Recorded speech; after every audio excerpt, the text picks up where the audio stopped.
I want to introduce you to one of my favorite JKC products that have been around since almost the beginning, Lip Dew. Not only do these hydrating lip balms make your lips kissably soft and hydrated, they also heal dry, chapped lips. And they now come in 2 tinted versions and the original version. Let's start with the original. It looks orange, but it's not. It's totally clear.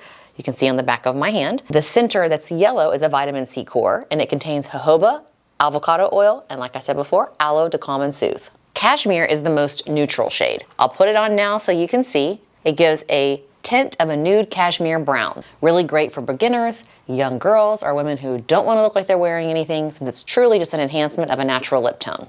Next up, we have the most popular of the 3, and that is Japanese Magnolia. This has kind of a mauve berry tint, still very, very sheer, but you can definitely tell the difference between that and cashmere. It really just looks like you ate a berry popsicle. So there you have it. Those are all 3 shades. So if you're looking for something simple and sheer and not too much and not a sticky lip gloss, these are your best bet. Lip Dews.